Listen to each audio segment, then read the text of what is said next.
Hey everybody, Bonnie, Tim, Mike. Collectively we're called the Vox Podcast. Tim is the V, I am the O, Bonnie is the X. Vox. Don't know what that means, just trying out a new intro. Welcome to the podcast. I was thinking 3 of us, 3 letters, Tim V, more for kind of the shape of your t-shirts. And my tattoo, unfortunately. My unfortunate tattoo. Yeah, it's not unfortunate. Arms raised in a V. Yes, Pearl Jam. And then me O for body type. And then Bonnie Oh my God. Bonnie is the X Factor. Although, which chromosome are you? Are you XY or XX? I don't know remember. science. Uh-oh, that's a new mug slogan. I don't know science. The chicken is in the oven. I am good at a few specialized things. The rest has gone true. out the window. So true. So true. The other day I said to Sai, please don't make me talk right now. Yep. And he was like, okay. Have you heard the, that colloquial kind of anecdotal statement that guys have like thousands of fewer words that they want to use per day? And so I'll say to Jesse, like, I'm all out of words. Yeah, Rick, I'm done here. I'm all out of words. I feel like sometimes Shauna has to tell me that I'm all out of words. She'd be like, all right, time out. Shh. I need a second. I have a lot of words. They're never the right words. Like I'm always like to Chip, instead of saying wash your hands, I'll be like, Chip, go get in bed. And he's like, it's 3. I'm like, oh, I meant just, you know what I meant. He's like, I really didn't Mom. Oh, I like that.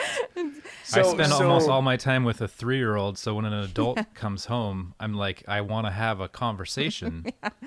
But you and start Shauna's like, the conversation. I've been talking to people all day long. And I'm like, yeah. Yeah, exactly. That's so funny. So funny.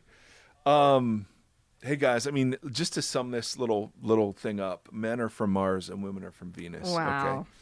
There's a callback. There's a callback to some gender stuff. I don't know science. All right. So last episode, in the outro to our conversation with Alan, Timothy John Stafford dropped some bombs. Major. Yes. And so I thought as we were even talking like during the episode, we're like, ooh, this is a whole other conversation. So here it is. Ladies and gentlemen, Timothy John Stafford, judgment, go. So I was trying to ask a question at the end with a lot of words, but maybe I can be more concise now. I was at something where somebody was talking about judgment and this, how we should be living in fear of that and all this stuff. And I was like, well, there's so many conflicting ideas within under the Christian umbrella about this is heresy and will send you to hell, and other viewpoints are like, there is no hell, don't worry about it. And all over the spectrum, or, there is no judgment, or you should be afraid of judgment. And so I was like, man, it's difficult to parse out the way that we live under that idea, because there's so many conflicting messages on it. So does that sum it up in a smaller package? Right. So what exactly are we judged for? Yeah. And why is there so much disagreement? Is that right? Yeah, and then so much fear, obviously, within people that are like, I don't want to spend eternity in a lake of fire. So just if I had, Can't blame them. just if the Almighty asked me my preference, I would go with. Are we voting here? Or? Yeah, exactly. I'd go with eternal life. Yeah. Oh, so good, dude. So, Bonnie, how do you want to process this? I want to process this in John 3. Whoa. That's how I want to start. Well, then let's giddy up, man. Okay, so when Jesus, is talking about being born again, he's talking to Nicodemus, and he's talking about eternal life, right? Mm-hmm. The Jewish understanding of eternal life is not how we've made it to be just like this end thing, this like you tune or burn, hopefully you've lived well. It's like Yeah. more of this ushering in of the kingdom daily, and that there's like this choice that you make as if you're ushering the heaven or you're ushering in hell. So, for example, if I'm sitting there and I'm doing things that is literally making hell for me and people, that's judgment in and of itself. On my hold on. Kingdom dynamics from the cosmos. Yes. cosmos. No, but hold on. You're saying two separate things there that are both really important. Okay, go ahead, pick it apart. No, not pick apart. I just want to make sure people are picking up what you're putting down. Totally. Smelling what you're That stuffing in. judgment, that heaven and hell are both now and not yet realities. Yes. So we've always heard them framed as in the future, but there's also a sense in which you can align yourself with the heavens, or you can align yourself with hell. However, by how you live and act and treat other people today. Correct? Yes. And then the second thing you said that was super important is that often sin is its own judgment. Yes. Like there's not very often in the Bible, the judgment of sin is carried within the sin itself. Exactly. It's its own prison. Right? Mm-hmm. Right. So get a couple more sentences on that. Yeah. So if we look at it that way, when we're talking about judgment, I just think, I'm not saying that there's not necessarily, and I honestly just haven't done enough work recently. I mean, I was that person that when I became a understanding Christian, the first book I read was Revelation, because I was terrified, which didn't help by any means. But what I'm saying is I'm saying there's sometimes too much of a focus on that. So I want to pose the question of, what are we living in fear of? Because if we're living in fear of just an end reality, I sometimes think that fear and worry is its own judgment in and of itself on today. That like we're not stepping in to new life daily if all we're worried about is what's going to be happening at the end of the thing. Mm-hmm. No, absolutely. And because sin as well as virtue is formative, right? You become, the more you participate in it, the more you become like the thing you're participating in, right? So if you give yourself over to lust, you become lustful. You become lust in a way. To money, to the love of money, you become greed, right? I mean, so there's this character formation that not only accompanies whatever the sin itself carries. Would you agree with that? I would agree. It's like, to put it in like just very simple terms, like it's all these little things that make up a big thing. I mean, it's like how we spend, how we do anything is how we do everything, you know? So, yep. So back to John 3. Sorry I interrupted you, but you threw out two very thick theological concepts. Yeah. And I just wanted to make sure people were hearing, because I know what you mean. Right. Thank you. But those are really heavy. Yeah. And shockingly, debated. Yes. Understandings. No, I agree. Well, so when Nicodemus asked this, I mean, he's like this guy who knows his scriptures, he knows his teaching, and he's just trying to find the answer. Like, how can I be born again? How can I do this? And Jesus says, you have to be born again. And he says, I can't enter back into my mother's room. And it's this weird thing because Jesus is like, you're totally missing it, because to be born again is to have eternal life. Like they're one in the same. So there's this idea there that like it's all sort of wrapped up within each other, like baked into the whole thing is how we spend our days, is how we spend our lives, like how we make heaven and hell today. Like we can actually do that as a reality. And so what I'm wondering though is I want to pose a question against the idea of what we're doing today is somehow going to be, at the end of things, it's just going to be about belief. You know what I mean? Like, because I think they're so intertwined, but we've separated them so much. Oh man, Bonnie, now you're cooking. That other stuff was cooking, but this is boiling. That chicken is in. Chicken is so in there. A very hot oven right now. Yep. If someone said, "What's in the oven?" somebody else would say, chicken. The chicken. Or the chicken. Bonnie, I think that's absolutely critical. The judgment is both now and not yet, for sure. But the biggest misunderstanding around judgment, at least as we think about it, is the idea that it pertains to having the right beliefs. Now, clearly, so I'm going to riff a little bit here, and I cannot wait to see what you guys think. Great. I can wait, but I'm eager to see what you guys think. Thanks for clarifying. Mm-hmm. Yeah, you're welcome. So I see judgment. I see a lot of the judgment of Yahweh, and the judgment of Jesus placed on the leaders of Israel. Now the people suffered when their leaders were judged, because if their leaders were leading poorly, they, in often cases they were, and that resulted in God's judgment. Obviously, the nation would be affected. Right. But a lot of the harsh words of judgment are given to the religious leaders, and so they're not applicable to everybody. That's why James says it's don't be eager to be a teacher, because there is a harsher judgment for you. So one of the things I want to say to Tim initially is, hey, what are you judged for?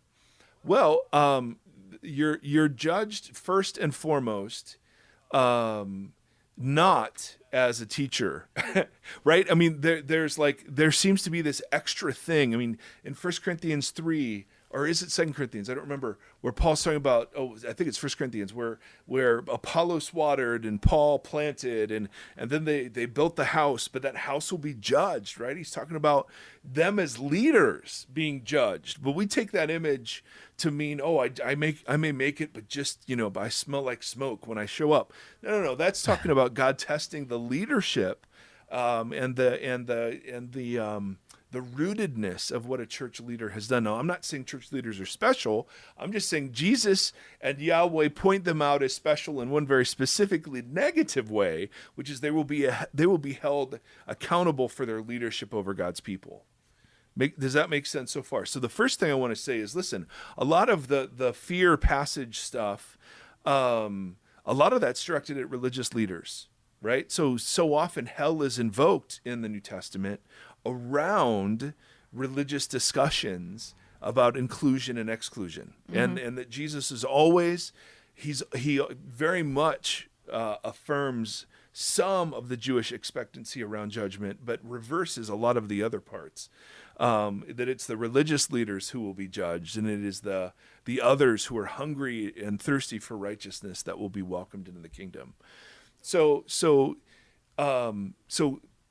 Bonnie, when you go back to that, the idea that we're separating our believings from our livings, the only place I think Jesus was so clear.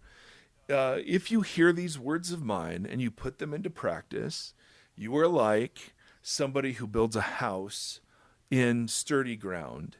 And if you hear these words of mine and do not put them into practice, you are like somebody who builds a house in the middle of a creek bed that could flood, right? We are ultimately judged by what we do. Now, part of the doing that we're judged for is trusting Jesus for his salvation. And so in one sense, there's nothing I can do or not do to earn or merit that gift. Right. But there is something I do or not do to face judgment as one who now is on the inside of God's people and not the outside. Does that make sense? Yep. Timothy? Yep. I'm just parceling through it as you go. Oh, I'm making it up as I go. So we're at least we're together.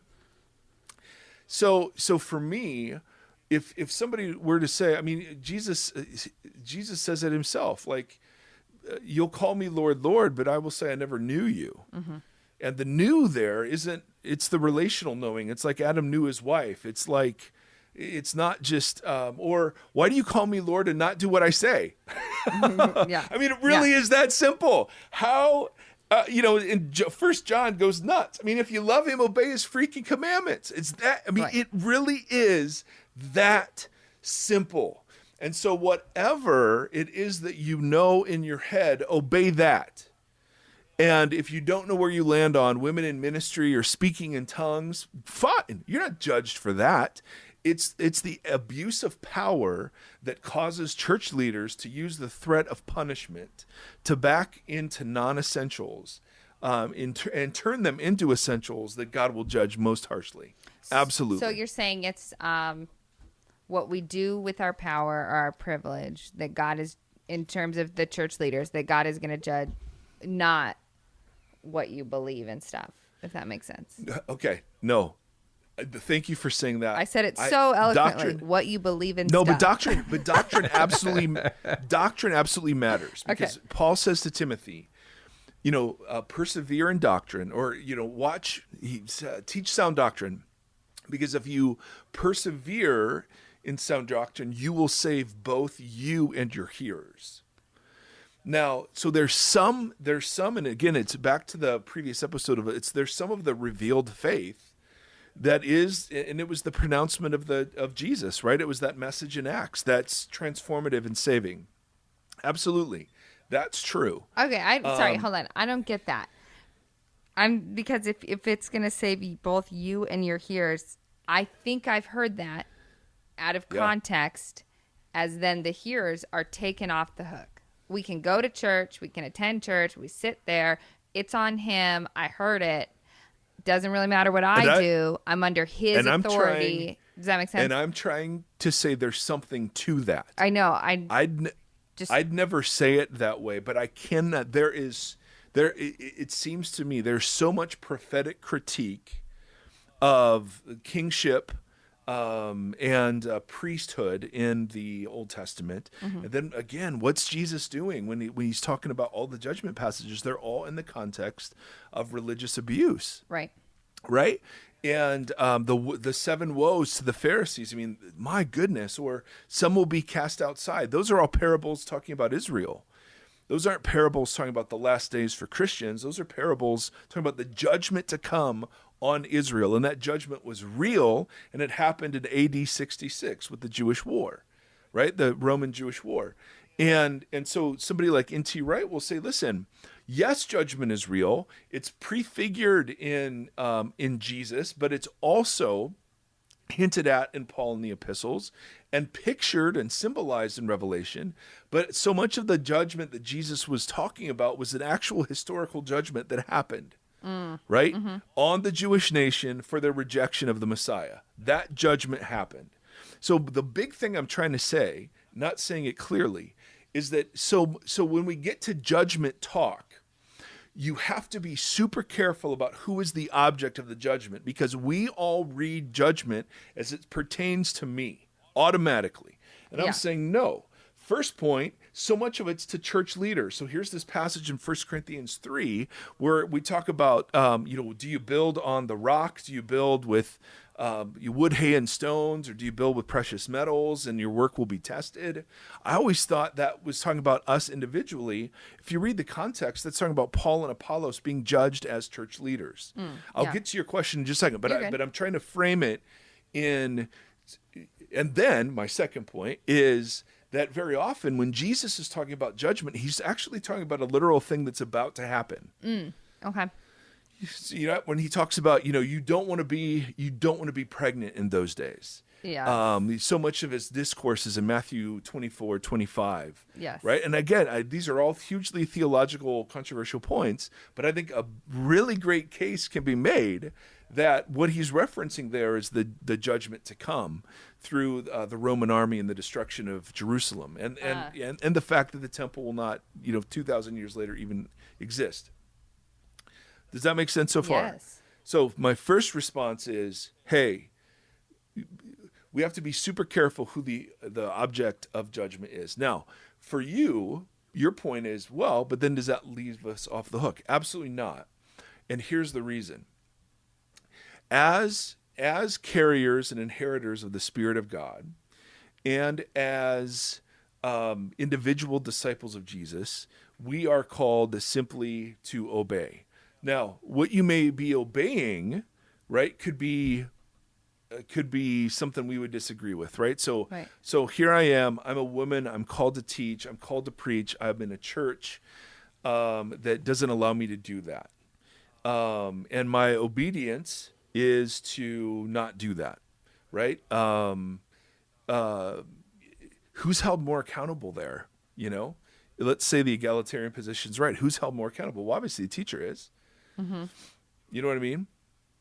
Because I think Alan is right that in the eyes of the New Testament writers, there is a guarding doctrinal function that these church leaders are supposed to provide that's different from the expectations on the people who are under their guardianship. Yeah.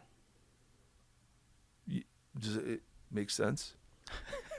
So you're saying that was the most I'm unconvincing. I'm sorry. I'm just processing through. Everybody's processing. Yeah, I'm just computing. Well, I don't. Yeah. So when you're saying, like in that example you gave, and you're like, who's judged more harshly in that scenario about the woman? You're saying the pastor for what he's teaching on that issue? Yeah. No. I'm using a secondary issue to illustrate judgment that I think only comes around first order issues. But yes. So let's say that I'm teaching that Jesus isn't the only way to salvation. Okay. And that there are many paths to God.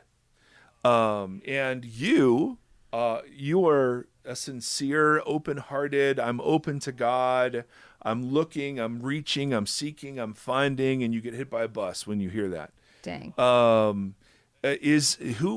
Who is judged more harshly? Well, I think according to the scriptures, it's the teacher of those things. Got it. And now, again, are we off the hook? Well, in one sense, yes, that's why James says not many of you should aspire to be teachers. Mm-hmm. But in another sense, not even remotely, because, I heard this quote long ago, Bonnie, and I know you've heard me say it, but we've been educated far beyond our willingness to obey. Mm-hmm. And so, when Tim, you bring up like, well, isn't it just love God, love neighbor? Hell yeah, it is. That's all it is.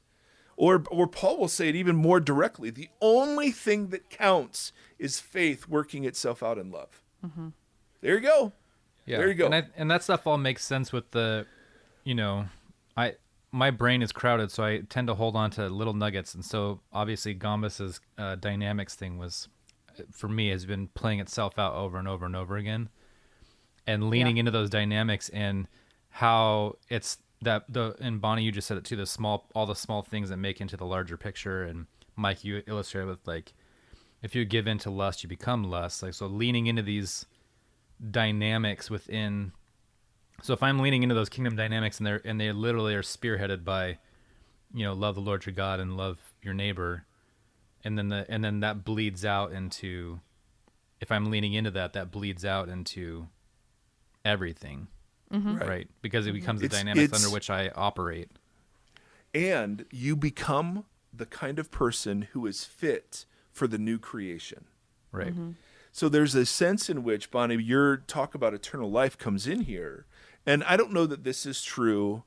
I like the sound of it, but I've heard it talked about this way, that judgment is becoming the kind of person that would not welcome new creation, and that salvation is becoming the kind of person who would.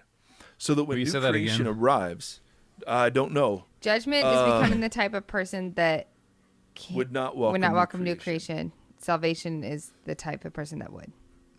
Yes. So it's the image of Jesus saying, listen, the people love the darkness instead of the light. Yeah. It's the God of this age has blinded the minds and eyes of unbeliever. I mean, that kind of idea. But again, this is the part that I don't know. But the judgment is on the kind of person you are becoming, not the kind of thing that you have believed. Mm-hmm. Do you know what I mean? Yes. So you can look at Jesus and affirm the Nicene Creed, but the judgment will come upon the greed, the racism, the sexism, the lust, the whatever. Mm-hmm. Do you know what I mean? Yes. Yes. And I want to throw, my favorite thing is to throw wrenches in there. And what I want to do is, in terms of teaching, in terms of church leadership, right? And what we just talked about, in light of that, I would like to explore the possibility that Look at you go. Look at you go. I love this. This is Bonnie being incredibly diplomatic with some fiery thing. Okay, let's hear it. I would like to explore the possibility that could it be possible that when we're talking about judgment on teachers, it is what they teach.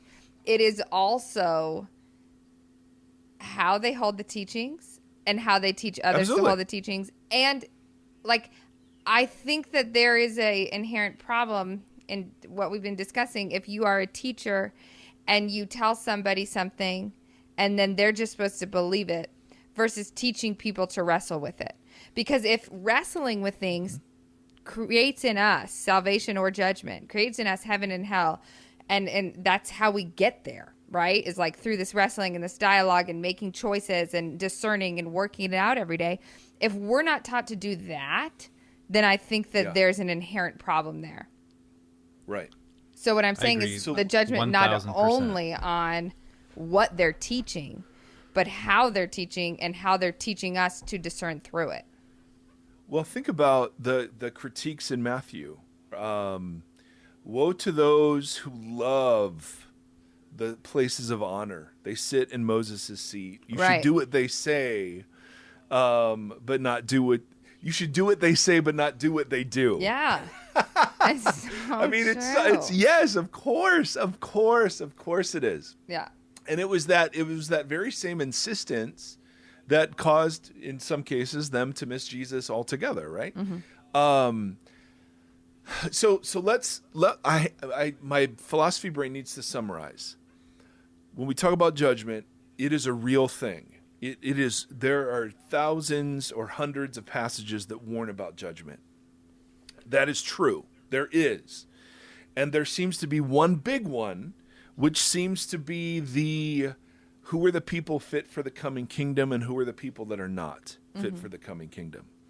I don't know. We've talked about how that resolves, whether people die, whether everyone is saved in the end, or whether people are eternally and consciously tormented forever. So we're going to sidestep that issue for now. Huge issue, but we've spent lots of podcast space on it.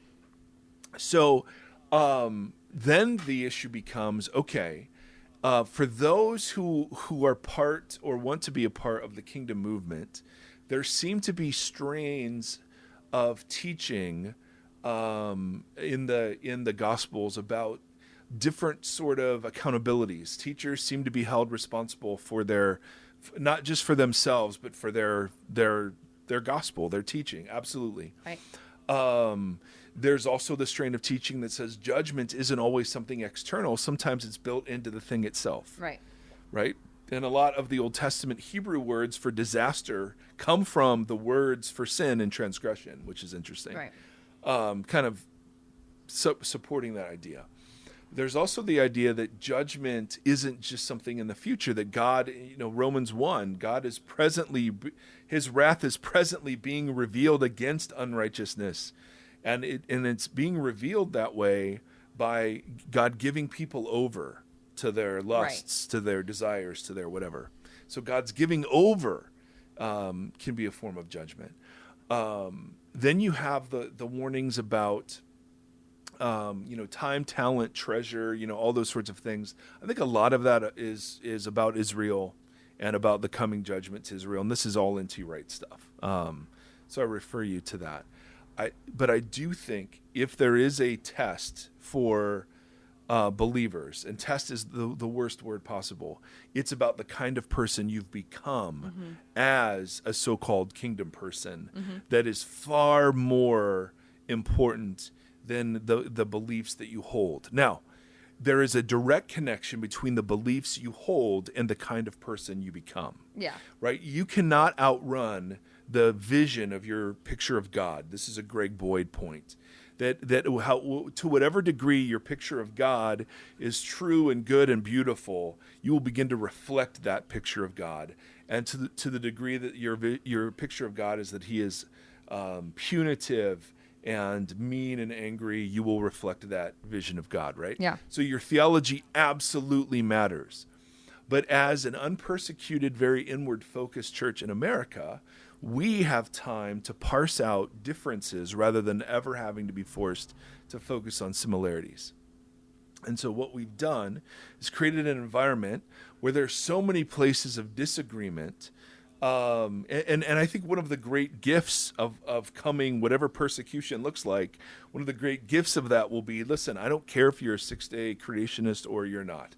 I don't care if you believe Right. Noah and the ark was universal or global. I don't care if you believe that there were that Jericho was literally destroyed, or we don't have time for that. In China, they're not wrestling, or Iran or Afghanistan. Christians aren't wrestling with these things. They're focused on becoming kinds of people. And so to me, that then becomes the area of judgment. And that's why hypocrisy for Jesus was the number one issue with religious leaders, right? Beware the leaven of the Pharisees, which is hypocrisy. And that's why he has such a big deal. So for me, I read Jesus, I read Paul, I read Revelation, and yes, absolutely judgment, but it's so different and differently applied than kind of our standard version where I stand before the pearly gates. Right. God asks me a question, and I answer either I give the right answer or the wrong answer, and then I'm in or not. Yeah. That is so not the images that we're That is given. the literal actual gospel I was taught growing up. Yes. And that it's God so will messed replay my whole life on Yeah. a movie screen in front of everybody. Oh my gosh, yes. I think I blocked that out. And now Yep. you've brought And it then I would up. just be like, remember how I told you I am actually the worst sinner in the room? Remember I kept Well, saying You guys here all you take go. a seat, get your popcorn. I am. Yes. We're going to have a vote after, and I think I'll win. and I think I'll win that. No, Tim, is this helping? So again, I ask you a question and then begin to talk. Tim, is this helping, clarifying, or what? Yes. Oh, you dirty dog. Wait, I wanna more. No, say More. I think it's fascinating. Things that are frustrating for me are, and I'm just talking on top of my head, but the fact that everything that you're saying, yeah, makes total sense. I see the lineage through the thinking, and the way that you're connecting things. I'm like, oh yeah, oh that makes sense. Yes. The amount of study that it took for you to understand that lineage can be frustrating when for the layman, right? And I say layman with the utmost respect and the utmost dignity, being a layman myself, that like you guys were just talking about, I had that idea too, that I'd get to heaven and be like, oh, look at this list. Oh, nope, sorry. Right? So Yep. that tends to be the overwhelming understanding of this impending judgment. And then you got all this from all that study, and it's like, that's the frustrating and confusing aspect. Is like, man, does it take that much work and study for everybody to land at the correct understanding of judgment? I know. Well, I mean, that's why you follow people and they work it out, and you go, hey, I heard this thing where judgment did this or whatever. But to that point, that exact frustration that you have, I have felt that so many times, and that's the exact reason why I did Tim Shaw. So that someone could pick up the path. There it is. I know I didn't want to do it, but at the same time I did, because it's like, that's the exact problem, is that even Tim, if I've done all this reading or research, or anybody else has, I still have this but when I was 15, they told me, you know what I mean? And because I think part of the problem is that we have the Bible, and then we have all this stuff around the Bible that we've been taught about, but no one's going back into the script. You know what I mean? And wrestling there. We're wrestling kind of all around it, and then that can be really confusing. So I hear you. Yeah. And I mean, some would say, well, freaking get into it. I mean, Right. Bro, there's some really great stuff. A lot of the work's been done. It's just not a priority. But at the same go ahead. Oh, no, go ahead. I was just going to say, going back to what I thought earlier, I do think that's part of the problem with the mega church culture we live in. There isn't a, hey, let's get into it. Hey, wrestle. Hey, dig. Hey, let's do this. Right. That's not happening. Conversations like that aren't happening, or they're not happening up front, or they're not happening truthfully or vulnerably. So like, I get it. I get why people are like, it's confusing. Like, yes, of course, anybody could go and read a book on their own. A, they don't know where to start. B, they don't even know sometimes if they're allowed. Do you know what I mean? Like, and so I think or that the whole they need system, to. If you've only been told this traditional idea of judgment, that's just your truth. that's just what you think. And so it's like, so you wouldn't even know to go. That's what I meant when I was like judgment. I want to raise the question about judgment on pastors and teachers on how we're presenting this stuff and how we're forwarding people into wrestling with it. Because if we're not doing that, I think that's just as big of a problem as if you're teaching false doctrine. Absolutely. I'm reminded, I think it's 3 John, where John names somebody, and just as an aside, he says, and so, comma, who loves to be first, comma, and then goes on. And there's so good. You know, so absolutely there was that. Absolutely there was that. But the reason I keep emphasizing the teacher part is because so many teachers use this fear to manipulate, and they may not even know they're doing it, and guilt people into Jesus following because this is what the gospel turns out to be. Yeah.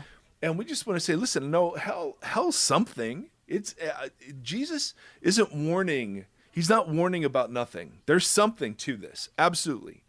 I think our popular imagination has been very much polluted by the Left Behind series and by Visions of Heaven that others have. And so that doesn't, heresy is when a small thing becomes a main thing. Yeah. And so, that was from Alan Hirsch. Yeah. And I thought that was such a brilliant thing, because then our job, when people want to say, no, the main thing about judgment is what happens when you die, we want to be the people that's like, no, that's a thing, but that's not the main thing. And so we're not, some of the stuff that we inherited has kernels of truth to it, no question, but it's never the full picture. And so, for me, the judgment bit, I did a whole series on annihilationism, and I've been uninvited from speaking gigs because of that. And I was just trying to say, it seems like a valid biblical option. I'm not even sure if it's right or not. I'd love universalism to be right. I don't know. I really don't know. But it seems like there's scriptural openness to the idea that you cease existing if you're not part of the new heavens, the new creation. I don't know. So some of these things get elevated to banners, right? Like Fitch was talking about, where if you're not under of it, this, you're done. Yeah.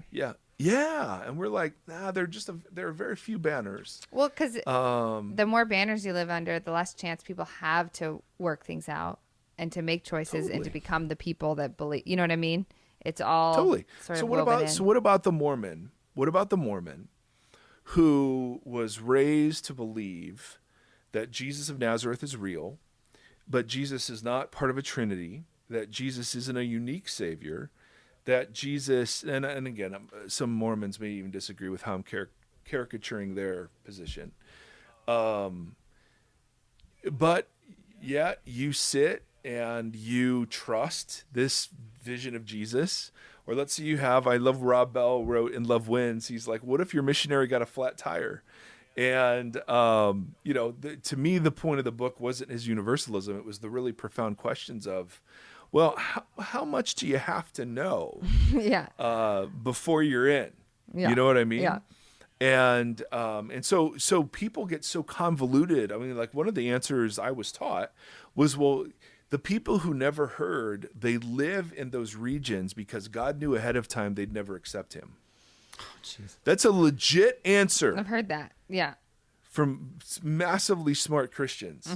I mean, That is nothing. That is intellectual gymnastics around the fact that you just are not willing to live in. We don't know. Yeah. Because I'm willing to say God loves that Muslim person, and if they've responded, and you could say that God will, and this is what I've said before, God will find every heart open to him.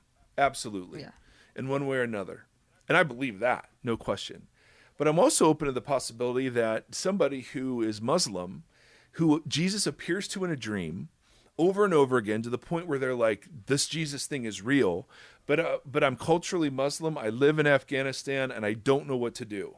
So I'm going to worship Jesus, but I'm going to worship Jesus as a Muslim. I'm open to the possibility that Jesus receives that person. Yeah. Right? I Yeah. mean, I just, and you know, we've done podcasts on this, so there's backstory. But all that is to say, I just, when he teaches about judgment, it's always a surprise. Yeah. And so the fact that we think we got it figured out gonna just say, drives me insane. That should be our litmus test that, oh, wait, we've gone too far now. We think we've gotten it, we've pegged it down. God, you can't bring in a Muslim. You can't do that. Right? I mean, you're just like, and again, that's where the boomerang of judgment comes in. Whatever standard, whatever measure you use, that will be measured against you. Yeah. Like Jesus isn't freaking kidding when he says that stuff in the Sermon on the Mount. That's a gospel dynamic too. Right. That if you're going to sit and you're going to hold judgment with such a strict cipher, then that's what you'll have to pass through too. I mean, and it's just one of the dynamics of the kingdom. Right. Homie, don't play that.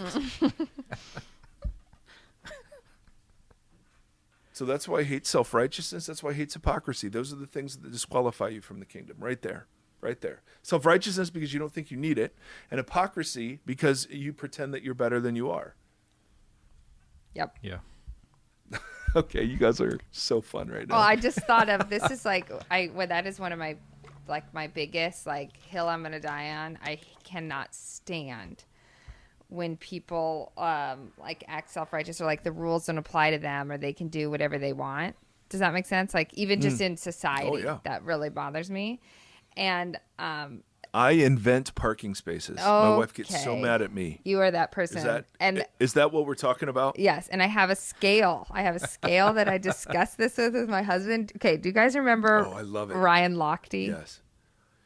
Of course. Okay. The Rio, he was he's the gold medalist swimmer. in Rio swimmer, and then he got in big trouble because he's in Rio and he decides he can just go and vandalize this bathroom and I remember totally tear it. It was so disrespectful. And so anytime somebody is doing something, I say on a scale of 1 to Lochte, it was a 7. Wow. Because it was just this moment and I was like, no, don't. And I just hated it. So I have to ask, just personally, Okay. if we're driving somewhere, there's no place to park, but there's this strip of grass that's clearly not a parking space, and yet there's enough room for a car, and I pull into that space, and then we proceed to get out. How far Lochte is that? I think you're hovering at a 4. At a 4, okay. At a 4. Okay. I can live with anything under 5. Unless it was my grass, then you're hovering at a. Well, that's what I Lochte. was gonna say. And you're at a Lochte. But my manicured lawn that I'm trying to keep alive, and you park your truck on it. okay. But here's the that's thing: fair. somebody is trying to keep that alive. Yeah, and you're driving absolutely. over it. But see, it's a little different in Ohio because the grass is undefeated. Grass wins. There's no in California it's different because you're in a freaking desert trying to build grass. Yeah. Here, I mean, literally after the zombie apocalypse, 2 years down the road, you wouldn't even recognize this place. It will take over that quickly. So I feel confident that when I'm at a school and I'm running late for a soccer game and there is a strip of grass, I know darn well that grass will live forever. Well, you know what? Next time you park, I want you to just notice if this scale goes into your head. It will not. Bonnie, Mike is using science right now. Yes. That was science. The highest we've gotten in our house in terms of discipline is a 7. Whoa. Do you want to know what it was? Wow. Yeah, of course. We were on. And I love that you want to tell us. I do. We were on. We were on the Zilker Zephyr, which is like a tiny train in the middle of Zilker Park in Austin. Okay. Okay. And we're going, and they've just announced no hands in the keep your hands in. Oh, the yeah. whole thing. Yeah. I'm sitting Yeah. in front with my friend and Scout. My friend's son and Chip are in the seat behind it. That's my fault. What could go wrong? Yeah. What could go wrong? And all of us were First of driving, all. and I hear the kid giggle, and I hear Chip say, "Mom, look at me." Oh, boy. I turn. Chip has jumped ship and is running as fast as he can to try to beat the train, but jumping on and off the car. Oh, I love it. And I know, and it was this moment. That's not a Lochte. That's It brilliant. was this moment where I was like, the rules, you have to follow the rules. The rules apply to you. At the same, Yeah. this is my conflict in parenting. I had only I love it. sisters. I had only girl cousins on both sides. And he has this wild spark. And it Oh, yeah. just gets this idea. And I both love Oh, yeah. it and hate it. And I'm at a Yes. eternal conflict with it. So that was a Lochte It 7? was a 7. Now, okay, so Chip Because got a 7. He got a 7. Now, let me ask you this question, and this is a I little think the personal, scale Bonnie. changes as you get older. But yes, go ahead. Does the act of having a scale and placing people on it, does that act itself receive a Lochte judgment? It probably does. I would like to say, though, I didn't tell Chip of the scale. He doesn't know that exists. Only Cy does. Well, now thousands of people do. And again, I forgot others are listening. No, I love it. I love Oh, it. So, gosh. so a couple books, if you want to read, if you're interested more in this, simply, In Judgment, Surprised by not Hope. Ryan Lochte. Yes, well, you can read about Lochte. Surprised by Hope by N.T. Wright is a great book. There's a book Preston Sprinkle edited. Our friend Preston Sprinkle edited. It was like 4 Views on Hell. Really good if you want a little more academic. I mean, N.T. Wright's awesome, but this is like 4 different views interacting with each other. There's a book called The Skeletons in God's Closet. Ooh. And and that, okay, I think his name is Josh. He lives in Portland. I'll look it up. Great book. Because one of the things he talks about is that judgment was good news. That wasn't. Yeah, Joshua Butler. There it is. There you go. But he has this whole section on judgment is actually good news. And he makes a super compelling case for why people like the poor in spirit, the meek, the merciful would be encouraged by the idea that that leaders will be held to account. Heaven is a Place on Earth by Michael Whitmer. And then Greg Boyd will talk a lot about judgment in his popular version of his encyclopedic book. It's called Cross Vision. Oh, okay. And so he talks about judgment there. So yeah, those I think are some great books. Bonnie, do you or Tim, do you guys have any you'd recommend? No. Nope. I should probably read up on it, honestly. Well, no, I mean I think it's a phenomenal question. Yeah. And you know what, Bonnie? You know what's going to be true? We're gonna end this episode. I'm gonna think of 1,000 things I should have said. Oh yeah, we'll do more. So this is a great like audience participation. Like, what else should we talk about? Yeah. And maybe we Yeah. could find some folks to talk to. But I think, Tim, part of the disorienting of Christianity these days are just the conflicting reports about what's what and what's not. And there's a sense where my inner Fundy comes out, and it's just like, guys, immerse yourself in Jesus. Just read the 4 Gospels. Read them and just simply say, how can I do this? How can I put this into practice? Right? Read, and if that's too much, read Matthew 5, 6, and 7. And it's called the Sermon on the Mount. And then just, God, help me to not, manipulate with my words. God, help me not to whatever. That's what discipleship and apprenticeship to Jesus looks like. Now, there are all sorts of spiritual disciplines, and our friend John Mark Comer has a whole bunch of stuff on the practices of Jesus that help form us into Jesus kinds of people. But anytime I get bewildered, Tim, like you're talking about, there's just a beautiful simplicity in going back. I start with Luke, and I just sit in Luke, and I just read it. I'm like, this is incredible. This guy's incredible. I love this. I want to be like this. I want to be a part of this, right? It just boils it all back down. Right. And puts everything else kind of into perspective. So, what would be really helpful is if we could get God on the podcast. Well, the rumor is that God is writing the foreword for Tim's show. And so we'll get some signed copies. That would be great. And it'd be funny if Jesus be like, hey, dude, just read the book. You're good. I know. He's like, just, I already answered that. I already said that. Yeah. Just, love God, love neighbor, bro. And obedience, that's a good thing. And here's the last thing I would say. How are you judged about being a husband? Tim, in your case, like, how are you judged? How am I judged? Yeah. Well, is it according to what you believe about your wife? Right. But does what you believe about your wife? Yes, absolutely. Okay. No, you don't get it all yet, because I got more. That's that's the most superficial analogy. But talk about that. How is it that you work out a new identity? So you were single, and then you became married, and you were a husband. All right, so how long have you been married? We have been married 15. It's 14 years this year. I'm coming up on 15. Okay. And are you a good husband? Sometimes. Okay. Why doesn't that paralyze you?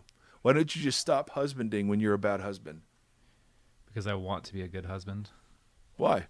Because I love my wife. Are you rewarded? Are you rewarded for that? Well, I'm rewarded with it in my wife being loved correctly and well. Mm-hmm. Yeah. Do you feel like, so even when you don't do that, right, you're still motivated to love her, even when she's not lovable, right? There's still the desire to love her. I mean, when I think of what do you think the judgment of being a bad husband is?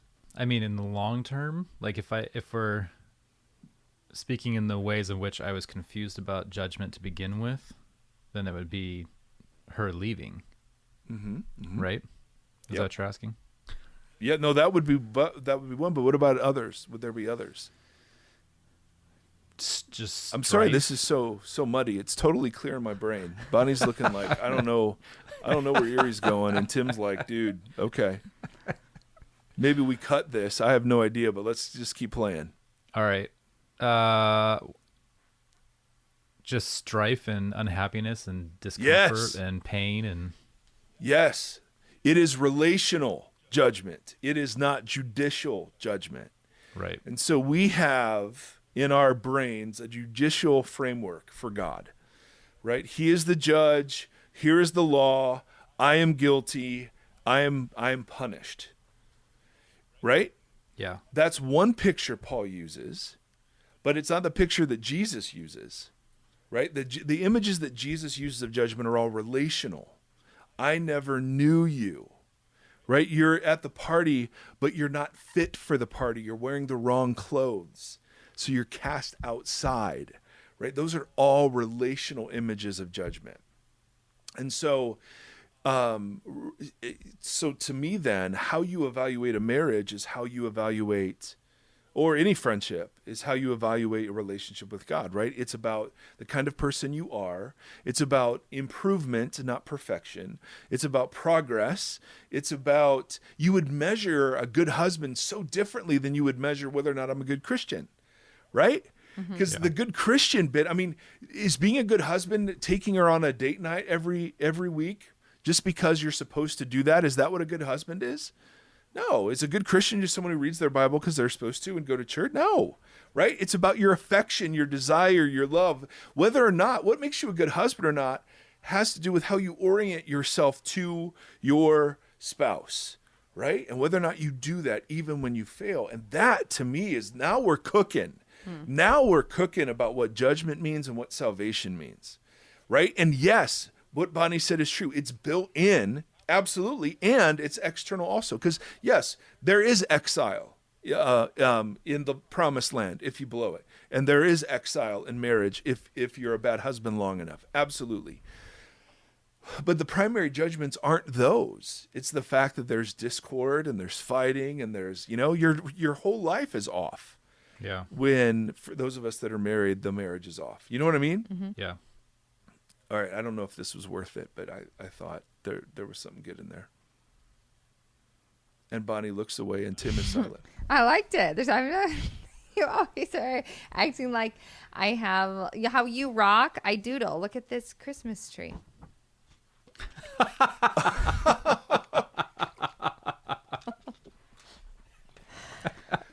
That needs to be in there. That needs to be in there. So it's like helps my create. When I doodle, I can think creatively about things. Look at this Christmas tree needs to be in there. My legacy will be nothing profound. It'll be these that is short false. one-liners. That is very false. That is very, very false. Okay. So I'm assuming we're going to keep that in. And all right. So anyway, my friends, thank you so very much for listening. Thank you for participating in our community. Again, drop us a line at hello@voxpodcast.com or on social media. We'd love to know what you think about this and love your thoughts on it or any books that you'd recommend. Maybe we can have some further conversations.